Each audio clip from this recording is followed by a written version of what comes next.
Magandang hapon po sa ating lahat mga mahal na kapatid. Ito po meron po tayong gagawin ngayong bugi. Ayan kung napapansin po ninyo, ayan. Pansinin nyo po yan pantay. Ayan, pantay. Kasi ipapakita ko po sa inyo mamaya na ayan, hindi magbabago yung ito, hindi rin lalabas dyan. Kasi ito yung bushing yan Ayan. Yan papalitan na yan. Ngayon ito yung yung bugi spring set. Ito yung bugi pin. Ayan, kita nyo. Ayan. Ngayon ito ko kasi dito po. Ayan, dikit kita nyo. Yung U-bolt sayad sa chassis. Ayan. Ayan. Ipapakita ko po sa inyo yan kung paano palalayuin na hindi mahuhulog yung spring set dito sa bugi pin. Ayan. Baka magtaka kayo paano mangyayari yon na lalayo yung U-bolt sa chassis pero hindi kami magsasapi doon sa loob ng spring set.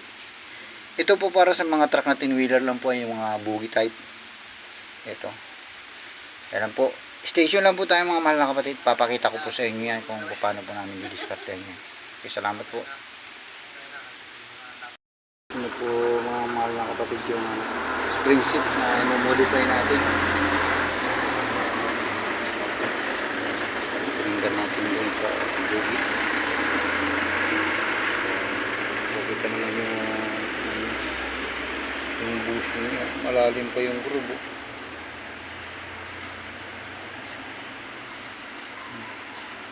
Yung yung talagang upod na, hindi natin makita yung groove na yan.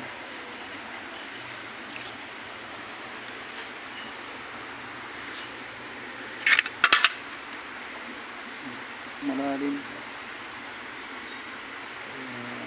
Depende na yan sa may-ari kung papalitan niya.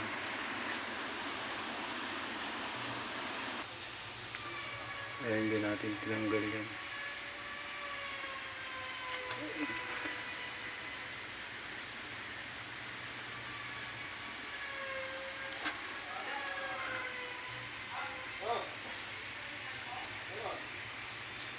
Kaya may basag na rin yung hindi nila tinapalan yung pinaka-housing ng wheel seal.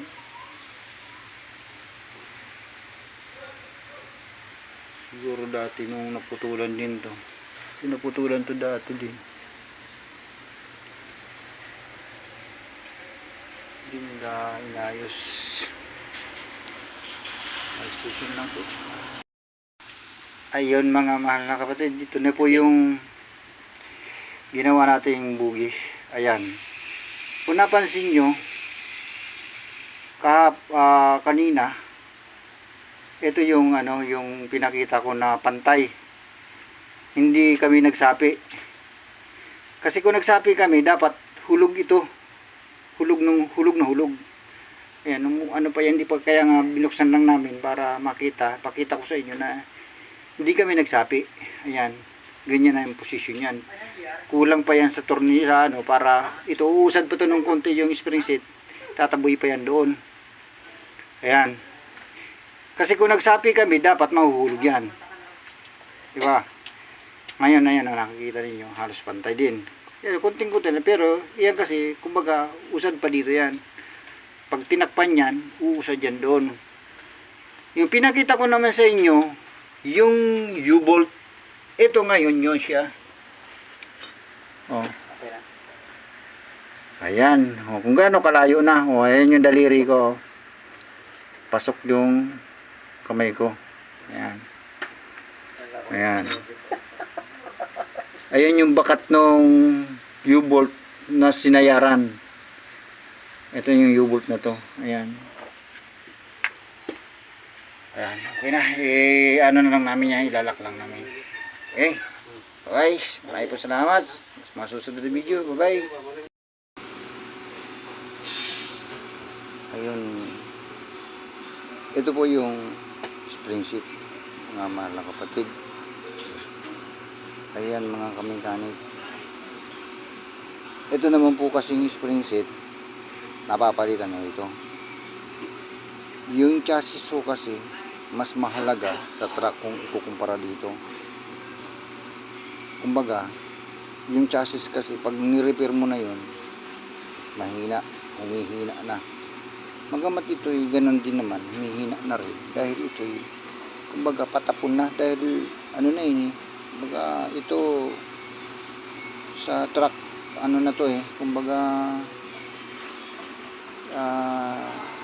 pag nasira, tatapon lang or ipapakilo, wala nang repair or pag lalot pag na basag dito yan sa gilid, kadalasan yan nababasag. Kaya ayan, ganyan lang pong ginagawa ko para yung lapatan ng mulye na ganyan, yung sa inner para paglapat ng mulye dyan, tatagilid yun para yung U-bolt lumayo doon sa chassis. Ganyan po ang sikreto. Ayan, yan ang ginagawa ko. Ngayon kung kaya sa inyo, gusto nyo gawin, pwede din naman, susubukan nyo yan. Ayan, ganyan lang. Kabilang gilid lang, bibildapan yan. Basta't makita nyo lang na yan, pasimula pa lang yan. Yan kasi buyan. Yan. Hanggang dito, ito kasi gilid na to, yan bibildapan yan. Hanggang dito yung kalahati na yan. Para yung mulye dyan sasakay. Ang ginagawa ko dyan, yan, para pantay, lagyan mo muna ng tanda. Tandaan nyo muna kung gaano kataas ang gusto nyo ipatong. Nasa sa inyo yan. Kung gusto nyo talagang patagilid din ng gusto. Kasi yung dulo naman ng mulye nyan, naka-floating naman yun. Kaya susunod yun, tatagilid. Ngayon, pag kinargahan yan, gaganon lang yun din yung mulye. Kung baga pipilipit, mulye lang naman yun susunod yun kasi talagang ganon ang trabaho niya. Kailangan sumunod siya. Ito ngayon, para makalayo lalo na sa mga truck na luma na talaga, makikitan mo yung na ganitong 10-wheeler, yung mga sinayaran ng U-bolt doon sa sa chassis, makikita niyo may bakat.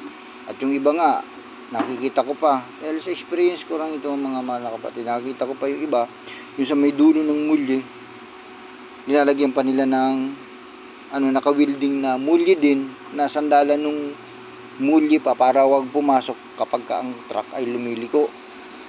Yun ang ginagawa para wag lang sumandal yung U-bolt sa chassis.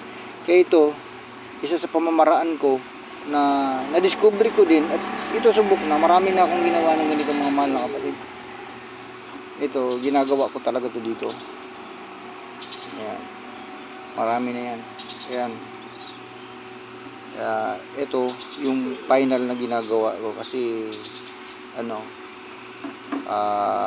hindi ko pinakita doon yung sa Facebook ko yung paggawa ko nito. Ito kasi i-upload natin sa YouTube yan. Ayan, para manatiling nakapost doon.